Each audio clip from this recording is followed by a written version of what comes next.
नमस्कार दर्शकों, आज हमारे साथ एम्स जम्मू से हैं डॉक्टर उदिति, जो कि डिपार्टमेंट ऑफ फिजियोलॉजी में असिस्टेंट प्रोफेसर हैं। आज हम उनके साथ डिस्कस करेंगे हाई ऑल्टीट्यूड इलनेस। तो मैम, आपका स्वागत है। Thank you doctor Sanjoli. Ma'am, हम आपसे जानना चाहेंगे ये हाई ऑल्टीट्यूड सिकनेस क्या होती है? जी, तो हाई ऑल्टीट्यूड इलनेस ऐसे लक्षणों का समूह है जो तब देखा जाता है जब कोई सैलानी सी लेवल से 8000 फीट या उससे ज़्यादा की ऊंचाई पर जाते हैं। अब जनरली होता क्या है कि जैसे जैसे आप सी लेवल से ऊपर की तरफ बढ़ते हैं तो एटमॉस्फेरिक प्रेशर कम होने लगता है, जिसकी वजह से ऑक्सीजन का पार्शियल प्रेशर भी हवा में कम होता है। इसको बोलते हैं हम हाइपोक्सिया। तो अगर सी लेवल के कंपैरिजन में हम 10,000 फीट को कंपेयर करें तो यहाँ पर एटमॉस्फेरिक प्रेशर सिर्फ 70% रह जाता है। तो 30% की ये जो ऑक्सीजन की कमी है ये बॉडी में, ब्लड में ना हो, इसके लिए बॉडी कुछ फिजियोलॉजिकल रिस्पॉन्सेस प्रोड्यूस करती है। इस प्रक्रिया को बोलते हैं एक्लिमेटाइजेशन।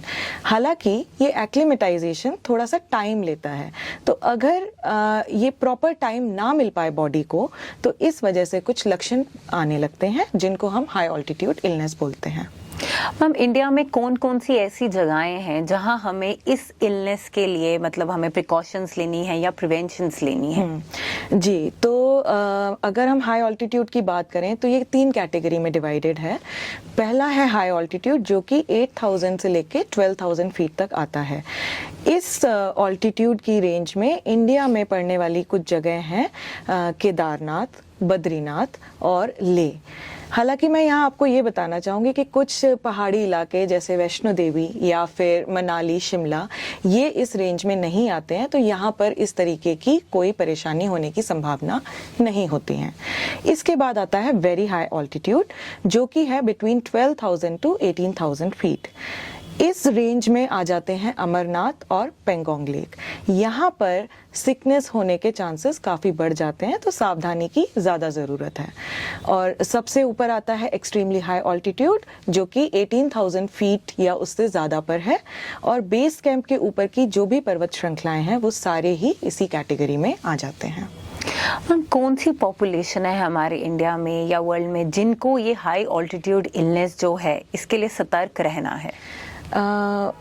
देखिए, ये सिकनेस किसी को भी हो सकती है, किसी भी एज ग्रुप में हो सकती है, मेल्स और फीमेल्स को इक्वली हो सकती है, एंड ये हेल्दी लोगों में भी उतना हो सकती है जितना कि एल्डरली में हो सकती है।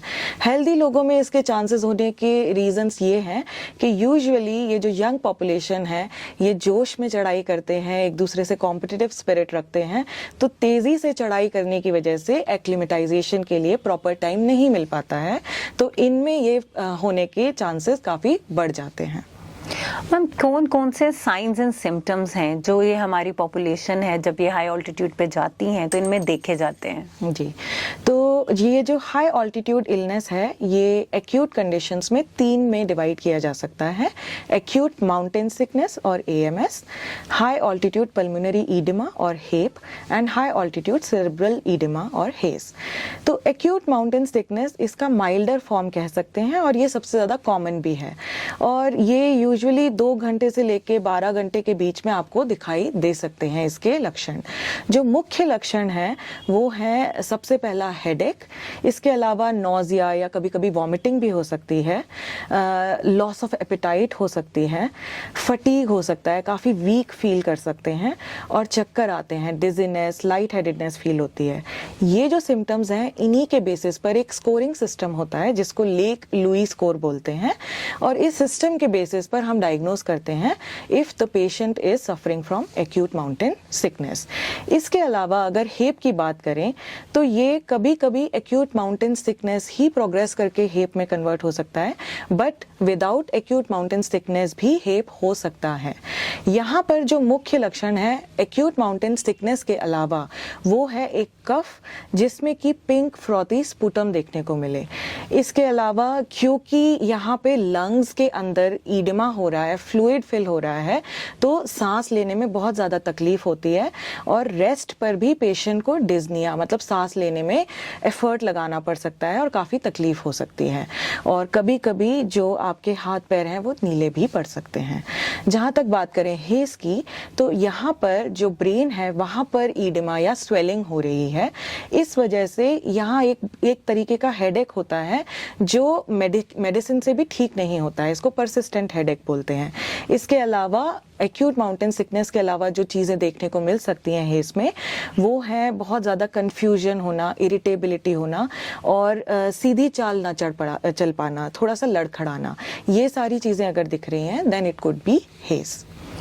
मैम काफ़ी विस्तार में हमने देखा कि हाई ऑल्टीट्यूड में क्या क्या परेशानियां हैं जो इंडिविजुअल फेस करता है या परेशान रहता है। तो मैम क्या इनका ट्रीटमेंट अवेलेबल है और क्या ये ट्रीटमेंट से पहले प्रिवेंट की जा सकती हैं? बिल्कुल, ये दोनों ही चीज़ें इंपॉर्टेंट हैं। पहले मैं ट्रीटमेंट की बात कर लेती हूँ। तो जहाँ तक बात है एक्यूट माउंटेन सिकनेस की, जैसे ही आपको कोई भी लक्षण दिखे, पहली बात तो किसी भी छोटे से भी लक्षण को, चाहे वो हेडेक ही हो, नज़रअंदाज नहीं करना है, उस पर ध्यान देना है और रुक जाना है। अब और चढ़ाई नहीं करनी है और आपको रेस्ट लेना है। इस टाइम पर कुछ दवाई जैसे एस्ट्राजोलामाइड दी जा सकती है जिससे कि एक्लेमेटाइजेशन थोड़ा तेज़ी से होता है। इसके अलावा अब आपको 24 से 48 घंटे तक रेस्ट करना है, बिल्कुल एक्सर्शन नहीं करना है। चांसेस आर कि आपके ये सिम्टम्स ठीक हो जाएंगे। अगर ठीक नहीं हो रहे हैं इसके बावजूद भी, तब फिर आपको वापसी कर लेनी चाहिए और चढ़ाई नहीं करनी चाहिए। अगर इम्प्रूव हो जाते हैं तो आप आगे भी जा सकते हैं। हालांकि इस टाइम पर अगर आपके पास कोई मेडिकल फैसिलिटी अवेलेबल है तो वहाँ पर कंसल्ट करना काफ़ी ज़रूरी रहेगा।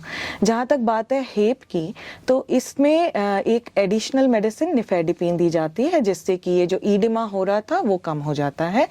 यहाँ सबसे ज़्यादा इम्पॉर्टेंट चीज़ जो है वो ये है कि आपको तुरंत वापसी करनी है, बिल्कुल भी नहीं रुकना है, क्योंकि अगर आप रुकेंगे तो लाइफ थ्रेटनिंग कॉम्प्लिकेशंस हो सकते हैं।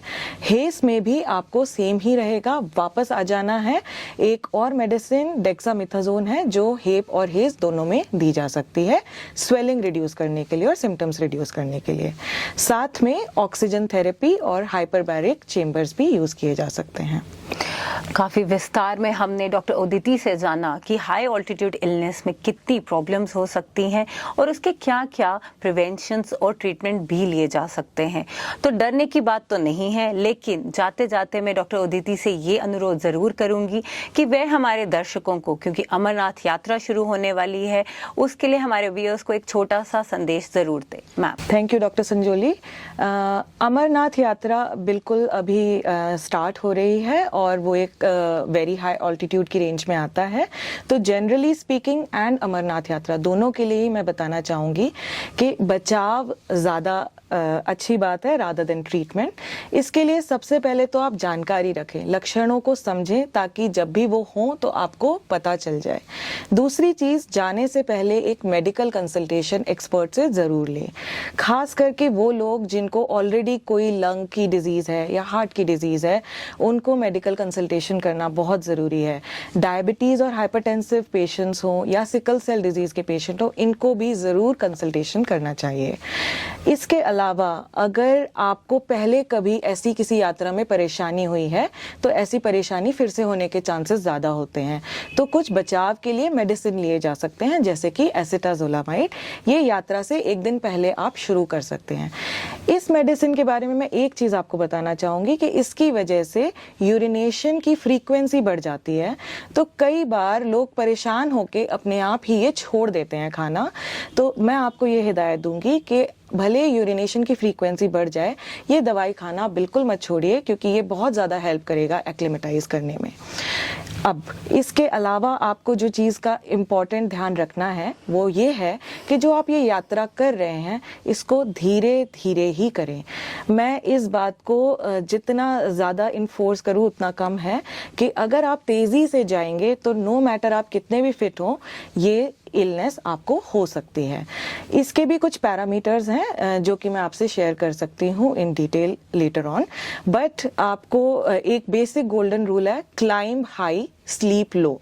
मतलब कि अगर आप 9000 फीट से भी ऊंचाई पर जा रहे हैं तो जितनी ऊंचाई पर गए हैं उसके बाद थोड़ा वापस आइए और इस जगह पे अपना कैंपिंग करिए फॉर स्लीपिंग।